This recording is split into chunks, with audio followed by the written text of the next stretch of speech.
नमस्कार दोस्तों, हिंदी कहानी 2.0 चैनल में आप सभी लोगों का स्वागत है। तो दोस्तों, आज हम मुंशी प्रेमचंद जी द्वारा लिखित कहानी कश्मीरी सेब को सुनते हैं। लेकिन उससे पहले आप सभी लोग से एक विनम्र अनुरोध है कि अगर चैनल पर नए हैं तो चैनल को सब्सक्राइब जरूर कीजिएगा। कहानी अच्छी लगे तो लाइक शेयर कमेंट जरूर कीजिएगा। तो चलिए शुरू करते हैं कहानी कश्मीरी सेब। कल शाम को चौक में 2-4 जरूरी चीजें खरीदने गया था। पंजाबी मेवा फरोशों की दुकानें रास्ते में ही पड़ती हैं।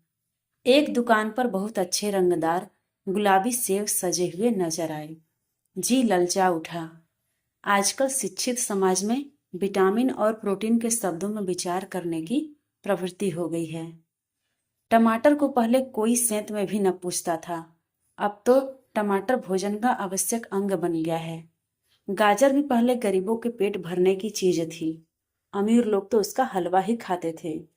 मगर अब पता चला है कि गाजर में भी बहुत विटामिन है, इसलिए गाजर को भी मेजों पर स्थान मिलने लगा है। और सेव के विषय में तो यह कहा जाने लगा है कि एक सेव रोज खाइए तो अब डॉक्टरों की जरूरत नहीं होगी आपको। डॉक्टर से बचने के लिए हम नीम तक खाने को तैयार हो सकते हैं। सेव तो रस और स्वाद में अगर आम से बढ़कर नहीं है तो घटकर भी नहीं। हाँ, बनारस के लंगड़े और लखनऊ के दशहरी और बंबई के अल्फांसों की बात दूसरी है। उनके टक्कर का फल तो संसार में दूसरा है ही नहीं। मगर उनमें विटामिन और प्रोटीन है या नहीं, है तो काफी है या नहीं, इन विषयों पर अभी किसी पश्चिमी डॉक्टर की व्यवस्था देखने में नहीं आई। सेव को यह व्यवस्था मिल चुकी है। अब वह केवल स्वाद की चीज नहीं है, उसमें गुण भी है। हमने दुकानदार से मोल भाव किया और आधा सेर सेव मांगे। दुकानदार ने कहा, बाबूजी, बड़े मजेदार सेवाएं हैं, खास कश्मीर के, आप ले जाएं, खाकर तबीयत खुश हो जाएगी। मैंने रुमाल निकालकर उसे देते हुए कहा, चुन चुन कर रखना। दुकानदार ने तराजू उठाई और अपने नौकर से बोला, ओए लड़के, आधा सेर कश्मीरी सेब निकाल ला और चुनकर लाना। लड़का 4 सेब लाया। दुकानदार ने तौला, एक लिफाफे में उन्हें रखा और रुमाल में बांधकर मुझे दे दिया। मैंने 4 आने उसके हाथ में रखे। घर आकर लिफाफा ज्यों का त्यों रख दिया। रात को सेब या कोई दूसरा फल खाने का फायदा नहीं है। फल खाने का समय तो प्रातः काल है। आज सुबह मुंह हाथ धोकर जो नाश्ता करने के लिए सेब निकाला तो सड़ा हुआ था। मैं समझा रात को दुकानदार ने देखा न होगा। दूसरा निकाला, मगर यह भी आधा सड़ा हुआ था। अब मुझे संदेह हुआ, दुकानदार ने कहीं मुझे धोखा तो नहीं दिया है। तीसरा सेब निकाला, यह सड़ा तो न था, मगर एक तरफ दबकर बिल्कुल पिचक गया था। चौथा देखा, वह यूं तो बेदाग था, मगर उसमें एक काला सुराख था, जैसा अक्सर बेरों में होता है।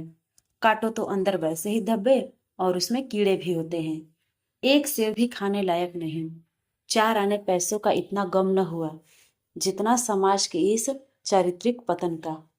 दुकानदार ने जानबूझकर मेरे साथ धोखेबाजी का व्यवहार किया।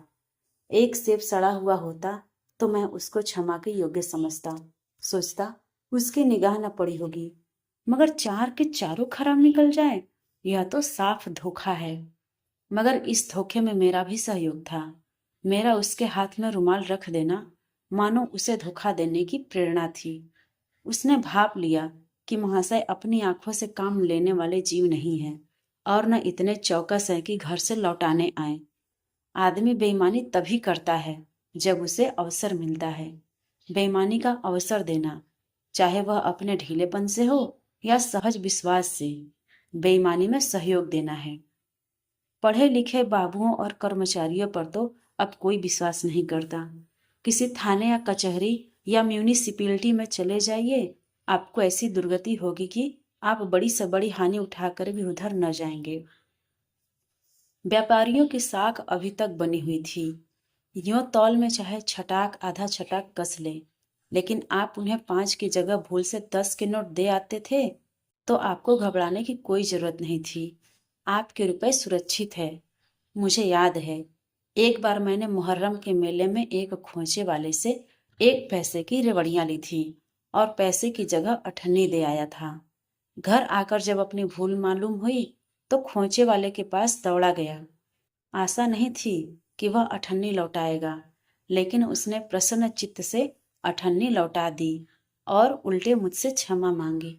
और यहाँ कश्मीरी सेब के नाम से सड़े हुए सेब बेचे जाते हैं। मुझे आशा है पाठक बाजार में जाकर मेरी तरह आंखें न बंद कर लिया करेंगे, नहीं उन्हें भी कश्मीरी सेब ही मिलेंगे। तो आज की ये मुंशी प्रेमचंद जी द्वारा लिखित कहानी कश्मीरी सेब आपको कैसी लगी, कमेंट करके ज़रूर बताइएगा। और अगर चैनल पर नए हैं तो चैनल को सब्सक्राइब जरूर कीजिएगा।